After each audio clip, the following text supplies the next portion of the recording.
네. 전에는 그렇게 광고했어요. 예배 마치고 식당 가서 식사하다 걸리면 죽인다고 그랬었습니다. 근데 이제는 예배 마치고 335 식당 가시는 거를 적극적으로 장려합니다. 가서 식사 맛있게 하시고 오후 예배까지 오시면 참 좋겠고요.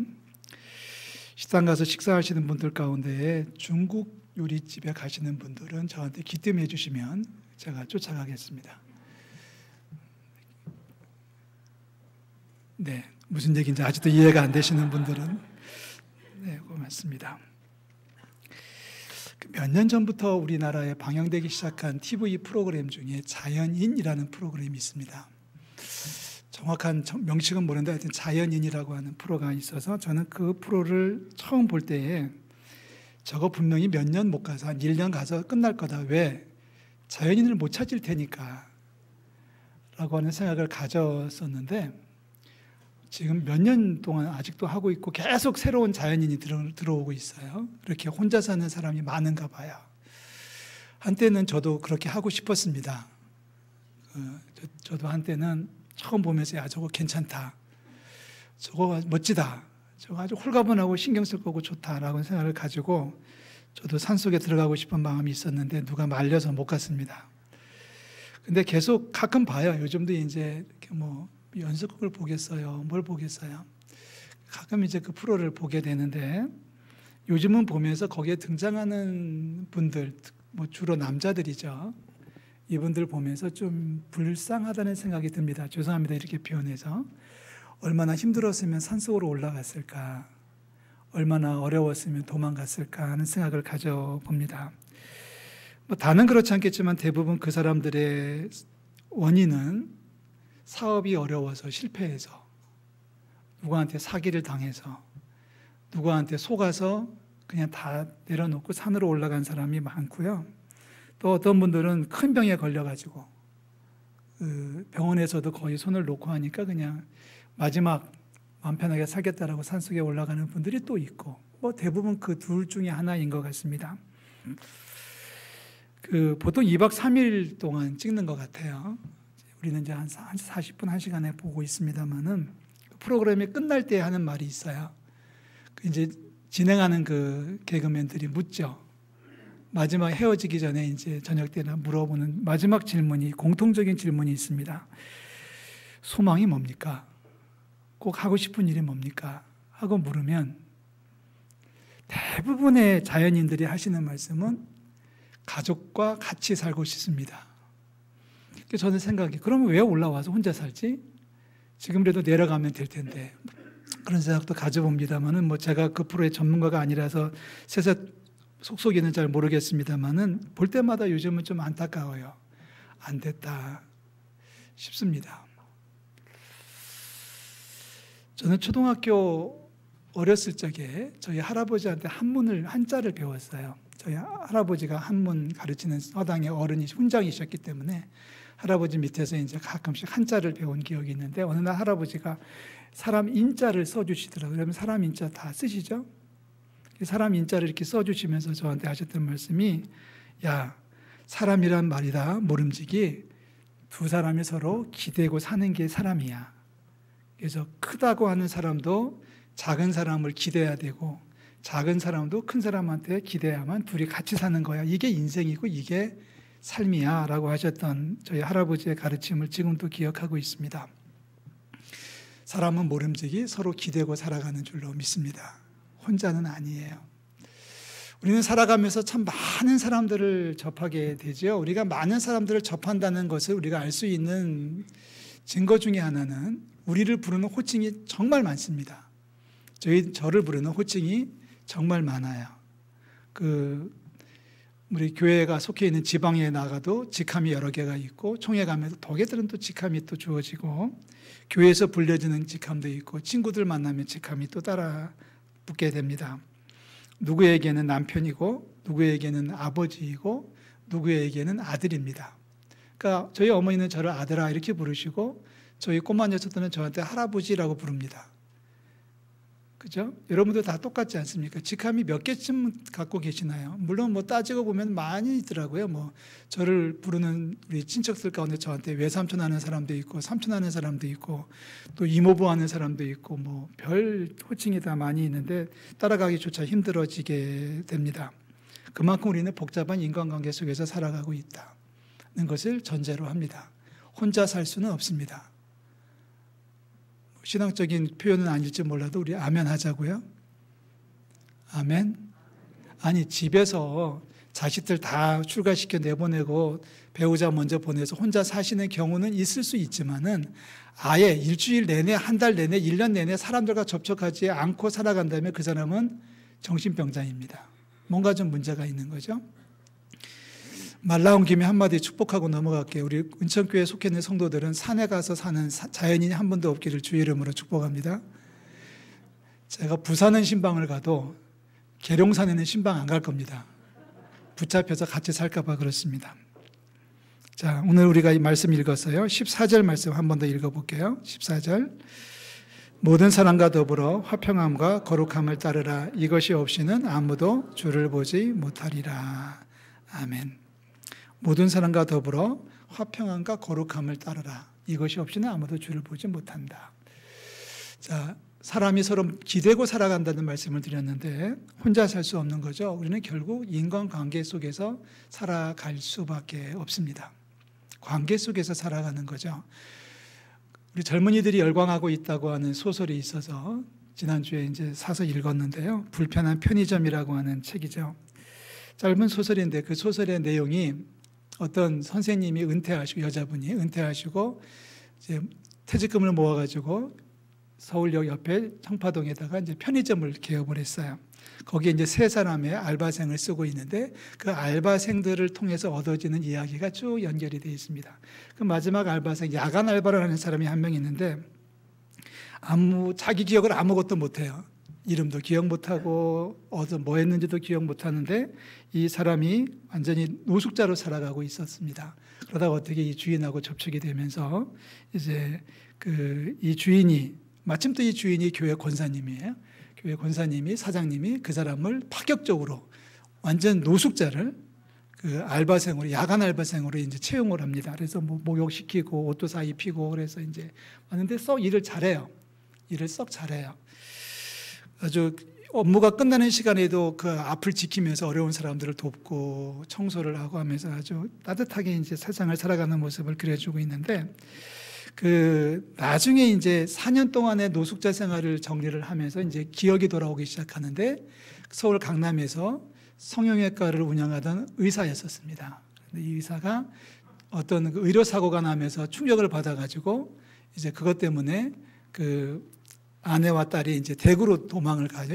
도망을 가니까 거기를 쫓아가다가 떨어져가지고 서울역에 덩그러니 남아있다. 그냥 거기서 노숙자 생활이 시작된 거예요. 그러면서 충격을 받아가지고 고생하다가 이제 알바생으로 일하면서 이제 목욕도 하고 밥도 먹고 이러다 보니까 이제 정신이 돌아왔어요. 그래서 이제 결국은 이렇게 막 전해지다가 마지막 결론을 얘기하면 이 사람이 이제 서울역에서 다시 기차를 탑니다. 대구로 내려갑니다. 이유가 뭔지 아시겠어요? 목적이? 대구에 신천지 때문에 코로나가 많이 퍼졌을 때 의료진이 부족하다고 하니까 그 소식을 듣고서 이제 의사 자격이 있으니까 대구로 내려가면서 작별하는 이야기가 마지막입니다. 근데 그 책의 마지막 부분에 이런 얘기가 등장해요. 결국 3이라고 하는 건 살아간다는 것은 관계다. 뭐라고요? 관계다. 그리고 관계를 형성하는 것은 소통이다. 이렇게 이제 책에서 주제를 정리를 하고 있습니다. 자, 오늘 우리는 14절 말씀을 중심으로 인간관계의 두 가지 기둥을 얘기하고자 합니다. 많은 사람을 사귀는데 많은 사람을 사귀고 접촉할 때 우리에게 필요한 것은 두 가지 목표가 있어야 된다는 것을 오늘 성경은 얘기하고 있습니다. 자, 14절에 이렇게 얘기하죠. 모든 사람과 더불어라고 이야기합니다. 그러니까 우리가 관계하는 사람 중에서 누구 하나도 놓치면 안 됩니다. 왜죠? 우리 주님께서 너는 안 돼. 너는 구원해 줄게. 너는 천국으로 데려갈게 하고 이렇게 차별해서 주지 않았거든요. 모든 사람을 위해서 십자가에 달려 죽으셨기 때문에 우리가 그리스도인이라면 예수님을 믿는 사람이라면 차별하지 아니하고 모든 사람을 사랑하는 우리 성도들 되시기를 주의 이름으로 축원합니다. 우리 친척 가운데 누구, 우리 교인 가운데 누구, 그 사람은 내가 싫어 이렇게 말할 수 없다는 얘기예요. 모든 사람과 더불어서 두 가지를 얘기합니다. 화평함과 거룩함. 따라하시죠. 화평함, 거룩함. 자, 화평이란 얘기는 서로 시기하거나 미워하지 말고 싸우거나 다투지 않는 것을 화평이라고 얘기합니다. 우리 성가대가 찬양해 준 평화라는 찬양을 오늘 불러주셨는데 감사드려요. 근데 평화가 오려면 화평해야 되는 거죠. 화평이 됐을 때 평화가 찾아오는 거 아니겠습니까? 시편 144편에 보면은 다윗이 여호와를 자기 하나님으로 삼는 사람에게 주시는 세 가지 축복을 얘기합니다. 네? 이렇게 얘기하면 화면 보시는 분들이 계셔요. 안 띄워요, 오늘. 안 띄울 겁니다. 자, 여호와를 자기 하나님을 삼는 사람에게 주신 하나님의 축복 세 가지가 등장하는데요. 첫 번째 축복은 자식들이 잘 되는 복이에요. 두 번째는 재산이 풍성해지는 축복이에요. 세 번째는 관계의 회복입니다. 평화, 화평입니다. 그러니까 시편 144편에서 뭐라고 말하냐면 우리를 침노하는 일이나 우리가 나아가 막는 일이 없을 것입니다. 이렇게 얘기해요. 다시 말하면 내가 누구를 공격하지도 않고 누구를 고발하지도 않고 누구한테 대들지도 않지만은 나한테 욕하거나 나를 대들거나 나를 고발하는 사람도 없는 상황을 얘기하고 있는 거죠. 모든 사람과 더불어서 화목을 누리는, 화평을 누리는 것을 이야기를 하고 있습니다. 이런 화평이 어떻게 왔을까요? 바로 우리 주님께서 우리를 위해서 십자가에 달려 죽기까지 하셨기 때문에 그렇습니다. 그는 우리의 화평이신지라. 뭐이신지라? 화평이신지라. 둘로 하나를 만들어서 원수된 것, 중간에 막힌 담을 허물어 주셨다라고 에베소서에서는 기록하고 있어요. 내가 누구와 화목을 누리는 것, 내가 누구와 화평하는 것은 바로 하나님께서 우리에게 주신 사명이기도 하고 축복이기도 합니다. 우리가 만나는 사람들, 행여 가족들 안에, 친지들 가운데, 또 교회 안에서, 직장 안에서 누구는 내가 싫어하고 배타하는 사람이 없기를 주의 이름으로 부탁을 드립니다. 믿는 사람이기 때문에 그런 거예요. 하나님의 사랑을 받았기 때문에 내가 인생을 살아가면서 미워하는 사람, 내가 저주하는 사람이 생기면 안 됩니다. 꼭 기억하십시오. 내가 주님을 믿고 주의 나라를 사모하고 살아간다면, 내가 주님의 은혜를 사모하면서 살아간다면 모든 사람과 더불어서 화평을 이루어야 됩니다.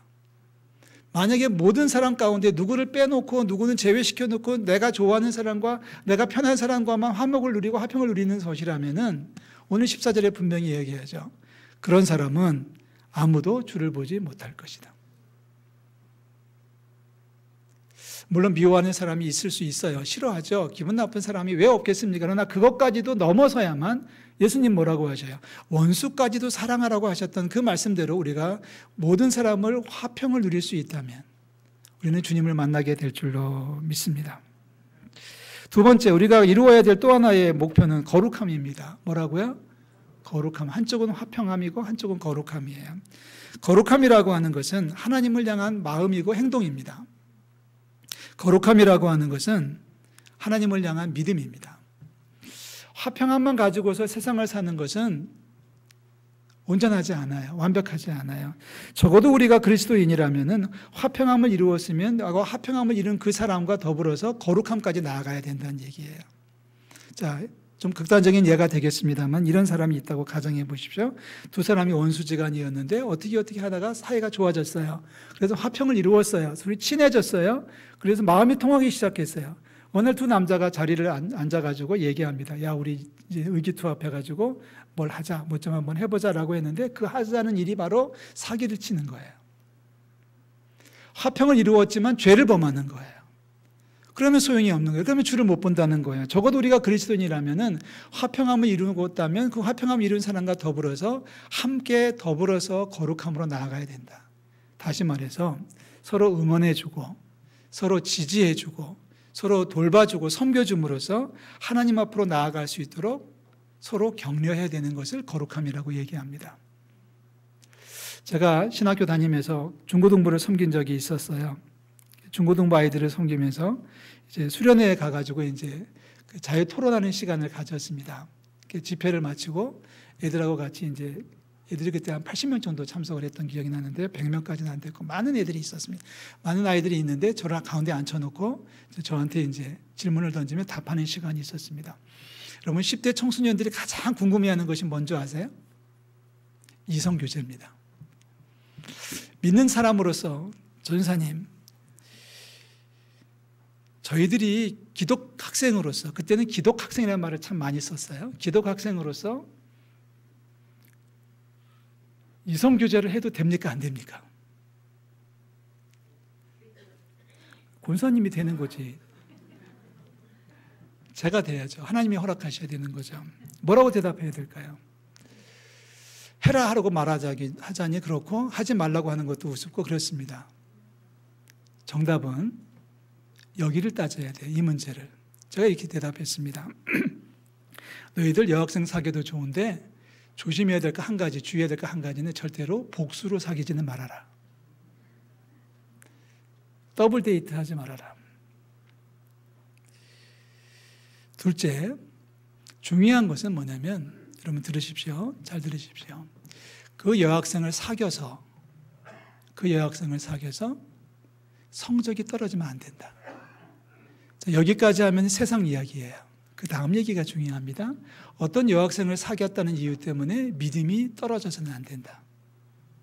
그 여학생을 사귀어서 그 남학생과 교제해가지고 교회도 열심히 나오고 말씀도 더 열심히 믿고 공부도 더 열심히 한다면 사겨라. 그런데 만약에 어떤 여학생을 사귀었는데 여학생 사귀고 나서 성적도 떨어지지만 교회도 안 나오게 되고 어느 날 갑자기 여학생하고 놀러 가고 주일도 안 나오고 그렇게 돼버리면은 그건 하나님 앞에 온전한 모습이 아니다. 사랑하는 성도 여러분, 이 논리를 그대로 가정으로 가져가 봅니다.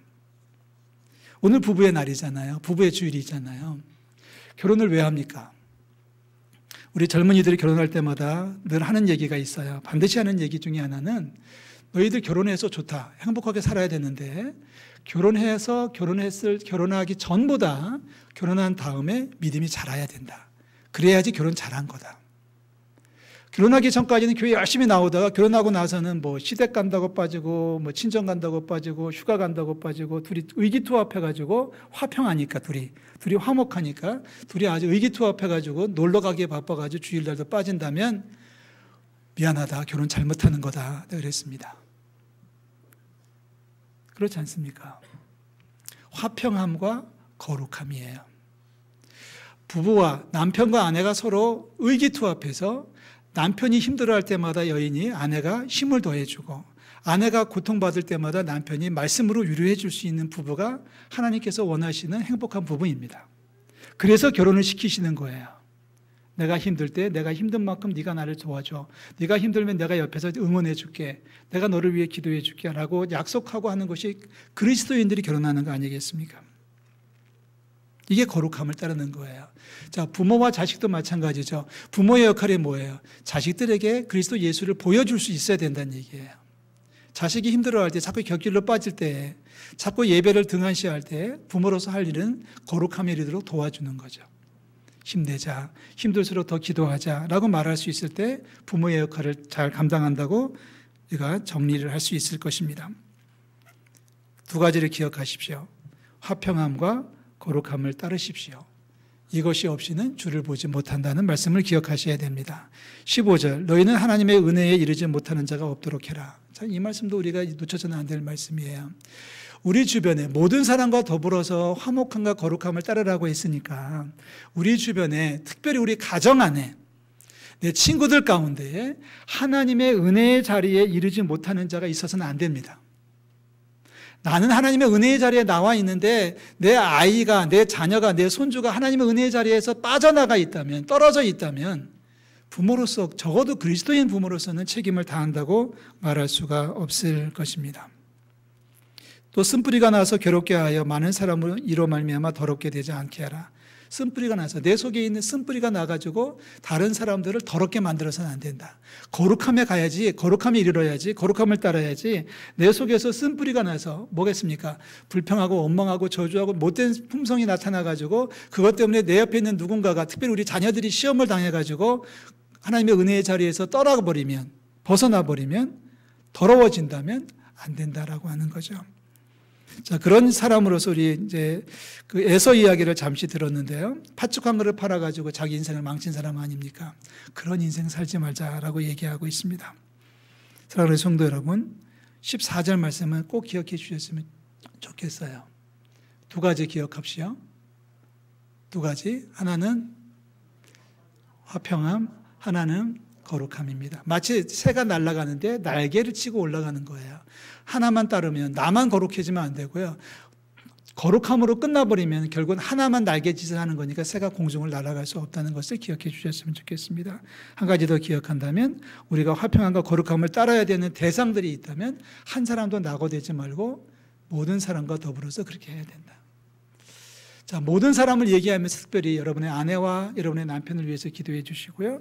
여러분의 자녀들에게 영적 스승이 돼서 그리스도인의 가정을 만들어 가시기를 주의 이름으로 축복합니다. 쉽지 않아요. 그래도 할 수 있는 것은 하나님이 도와주시기 때문인 줄로 믿습니다. 더 많이 기도해 주시고요. 더 많이 축복해 주시고요. 더 많이 사랑해 주시기를 부탁을 드립니다. 하나님의 은혜가, 하나님의 평강이 우리 모든 가정들과 심령 위에 함께 하시기를 주의 이름으로 축원합니다. 기도하겠습니다. 하나님 아버지, 은혜와 사랑을 감사를 드립니다. 많은 사람들을 접할 수 있음에 감사를 드립니다. 누구를 만나든지 어떤 관계 속에서 교제하든지 간에 하나님 모든 사람과 더불어 화평함을 따르게 도와주시고 모든 사람과 더불어서 거룩함에 이르는 축복을 더하여 주시옵소서. 믿음이 떨어져 있는 사람이 있다면 격려하게 도와주시고 저들을 응원할 수 있게 도와주시고 서로서로 격려하고 응원함으로 믿음 안에 온전케 되는 축복을 더하여 주시옵소서. 우리 가정이, 우리 부부가 먼저 화평함과 거룩함으로 회복되어지기를 원합니다. 남편과 아내로 맺어주셨사오니 더 많이 사랑하고 더 깊이 교제하고 더 많이 아낄 수 있는 부부가 되게 도와주시고 그 가운데 자녀를 낳아 키우게 하셨사오니 부모로서의 사명을 잘 감당할 수 있도록 인도하여 주시옵소서. 아버지 도와주실 줄로 믿습니다. 우리 가정을 임마누엘 가정으로 만들어주시고 우리 부부를 하나님의 축복으로 채워주시옵소서.